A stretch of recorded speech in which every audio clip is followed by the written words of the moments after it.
สายฟันเขียว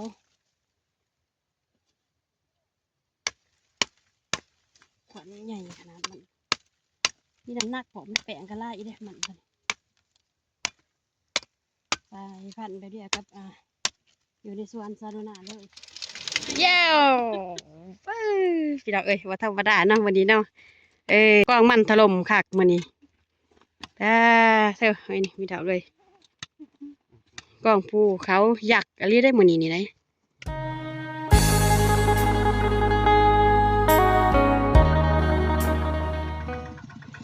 โอเคพี่ดอกเอ้ยมื้อนี้กะมามาสวนมาสวยน้องซอนิดตัดลำมันคนมันพี่น้องเอ้ยโอ้เสือเพื่อโหลดบาวลิงบานหน้า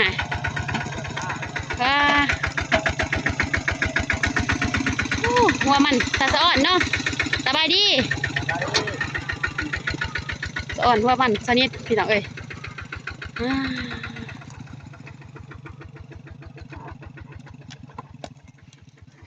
เท่าพี่น้องเอ้ย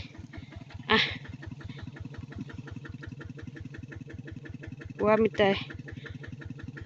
หมุกดีเนาะบ่ยาวพี่น้องแต่ว่ามันใหญ่มันหมุก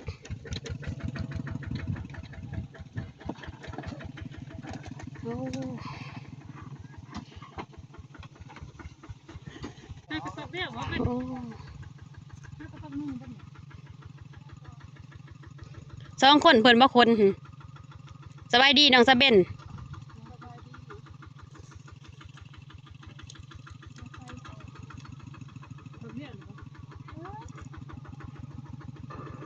สบายดีสนิทสบายดีเด้อเลยมาคนมันเนี่ยแล้วก็ตัดละมันเนี่ยมื้อนี้พี่น้องเอ้ยก่อนอื่นกะหันหน้าหันตามาตั้งผีกันเนาะพี่น้อง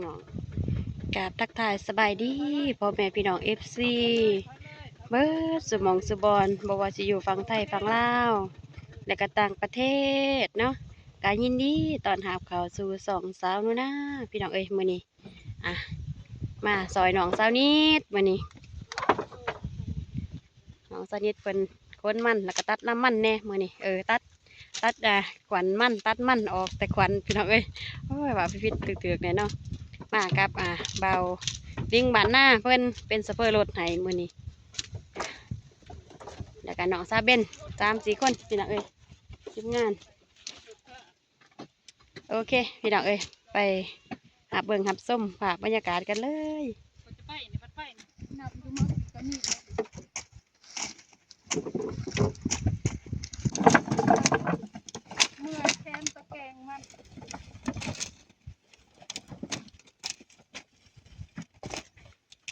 กองมันภูเขายักษ์น้องเศร้านิดเพิ่นมื้อนี้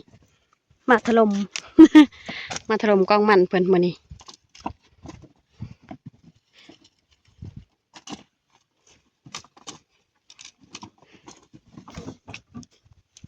อัปเดตส่วนมันสนิท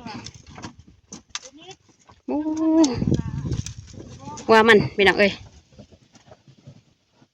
ทางไงแต่กับบ่ยาวพี่น้องเอ้ยแต่มันหมุกดี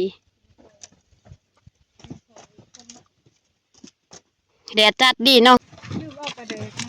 หา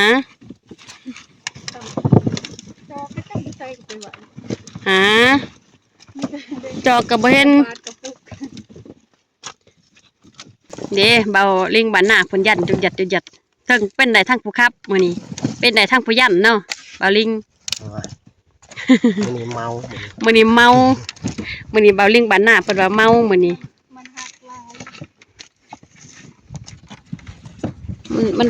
มันโพเนาะมันไทยนั่นนี่นะเอาแบบบ่ได้ให้ยุ่งยากกันนะดึงออกมาแล้วก็หักเองเลยโหลดบ่ต้องไว้ตัดอีกสบายไข่อยู่เนาะราคามันปีนี้ก็เดือบหนาอยู่เนาะมาพ่อแม่พี่น้องมื้อนี้มาพันมันน้ำกันตัดละมันมื้อนี้มาตัดมันน้องสาวนิด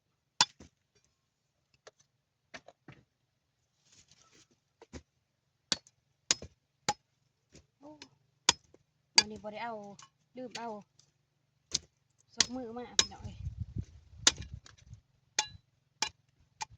ตอนนี้กับทีมงานยังไป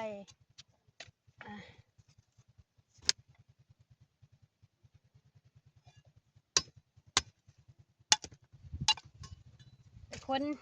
ซาโดนาตัดถาเพราะว่ายัง3-4คันรถนั่นแหละ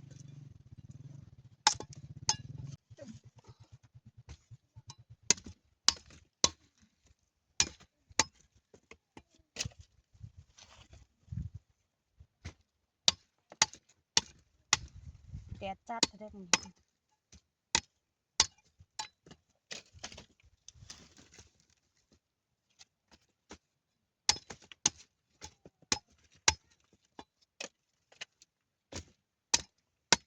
ที่ว่าปีกายราคามันตกเกตเนาะบ่ได้ตามคาดหวังมาปีนี้นี่รู้สึกว่าราคามันแหงกับมันดิบเริ่มขึ้นไปเรื่อยๆเนาะพุ่งขึ้นค่อยพุ่งขึ้นไปแบบนี้ตลอดเด้อเนาะ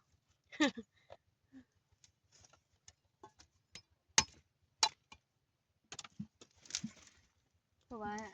ทีมงานส่วนมันปีกายพากันลุกขึ้นราคามันตกปีกาย1 ปีผ่านมาราคามันตก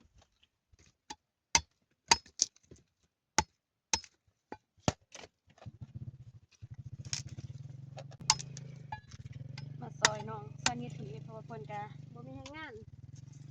ลกมันป้าไว้บ่เป็นไรแต่ยานมันเน่าอีกแล้วเอ้ยทานตากแห้งเอาขายตากแห้งราคาอยู่ทางบ้านช่วงนี้ก็คือว่า3,000 ปลาย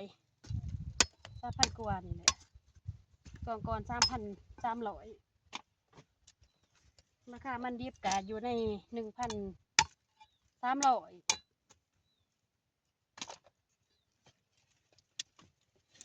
ขอให้ปุ่งขึ้นฮอด 5,000ก็ใครอยู่เนาะ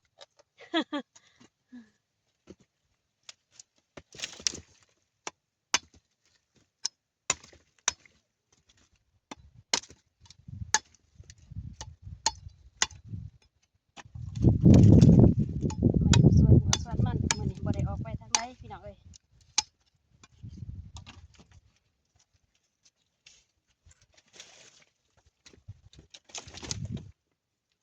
สลิดว่าให้ซะโน่นน่ะคั่นตัดมันนี่ให้แล้วเด้อเพิ่นว่ากองใหญ่นี่ตัดให้ตัดผู้เดียวได้อเพิ่นว่า ตัดเด้อจ้ะคนละเอื้อยเพิ่นสิเป็นคนถือว่าไปคนก็3คนจะเฟอร์เนี่ย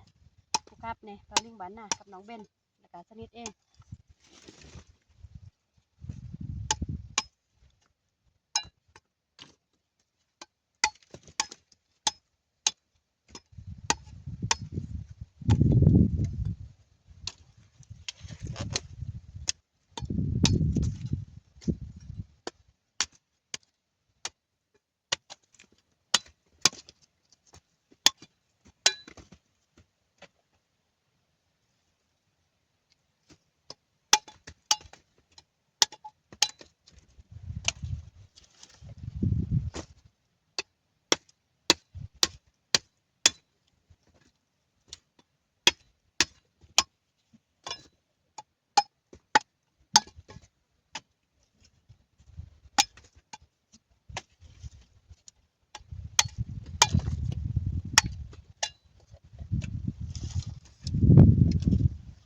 สะออน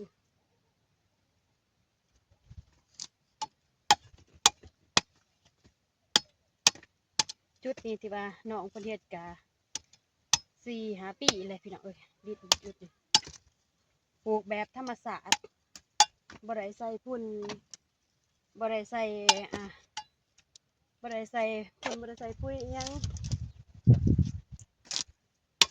บ่ได้ใส่ของบำรุงปลูกแล้วก็พี่แต่อนามัยหญ้าหอดยามเก็บจังซี่ก็จังได๋ลงมาเก็บเกี่ยวหรือว่ามาลก เอาพี่ดับเลย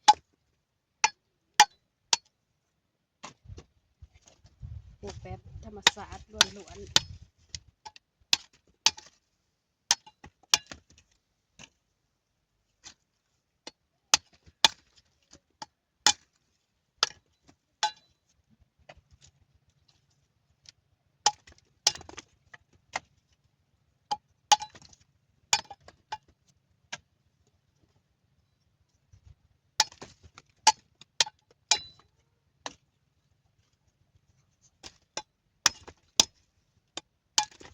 ทีมงานเพิ่นคนแล้วจะได้มาตัดน้ำกัน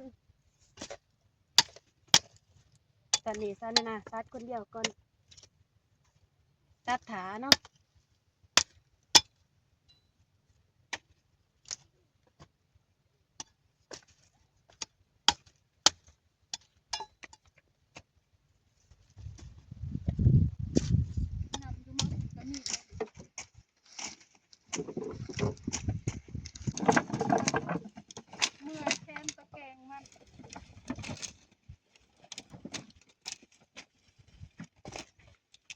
กองมันภูเขายักษ์น้องเศร้านิดเพิ่นมื้อนี้มาถล่ม มาถล่มกองมันเพิ่นมื้อนี้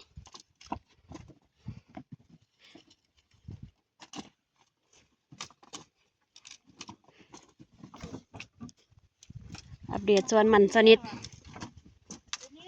โอ้ว่ามันพี่น้องเอ้ยทางไงแต่กับบ่ยาวพี่น้องเอ้ยแต่มันหมุกดีแดดจัดดีเนาะกองผูกเขาอยากหัวหนีที่ไล่กองไล่เด้วันนี้ไล่กองหวดก่อนนะลี่จังเบิ้งเบอร์ระดับสาวพระบัดเพิ่นบ่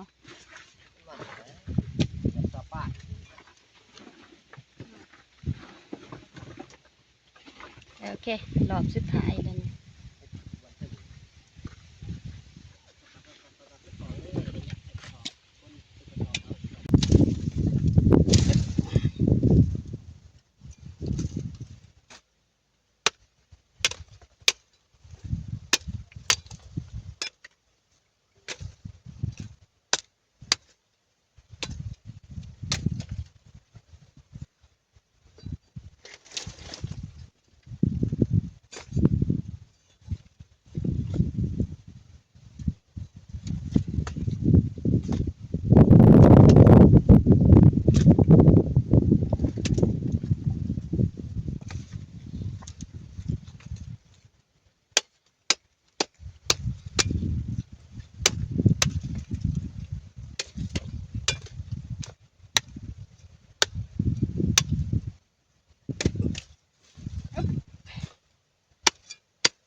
ขากับบริพ้นบริอันนั้นบริพ้นขั้นโซดาสะดึงก็เช่นว่าบ่อยากเขาติ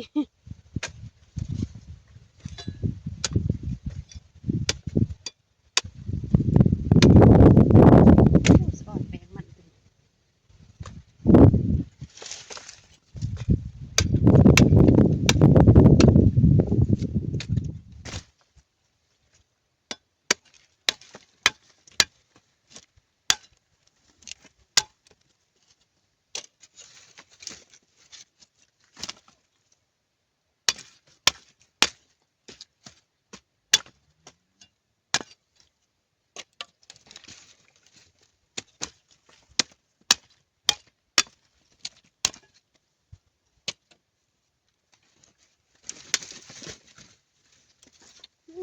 มันตัวนี้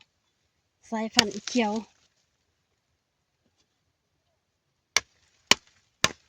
ขวัญใหญ่ขนาดมันมีน้ำหนักผมแปลงกระไล่เด้มันตัวนี้สายฟันไปเรียกกับอยู่ในสวนสาธารณะเลยใหญ่ตันแปลงลายแปลงมัน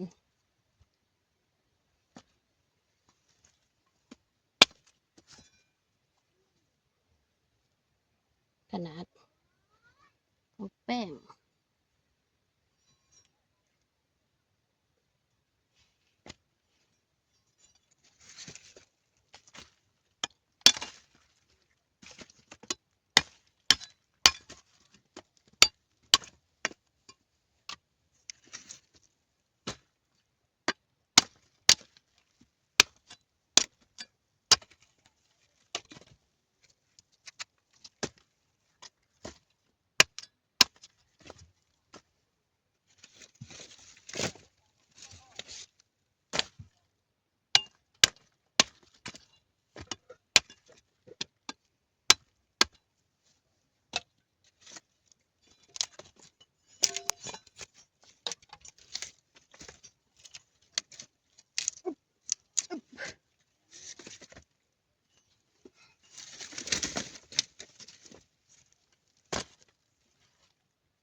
พี่น้องเอ้ยว่าธรรมดาเนาะวันนี้เนาะ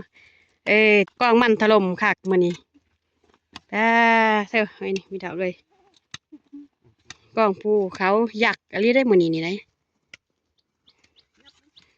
ดูที่กล้องมันน้องสาวนิดมื้อนี้หลังจากที่ว่าคนมันเรียบร้อยแล้วเนาะ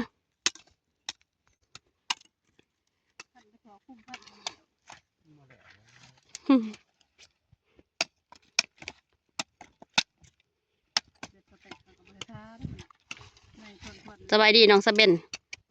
สบายดี ม่วนเนอกจะพันมันคือขากตีผาจ้ะมวน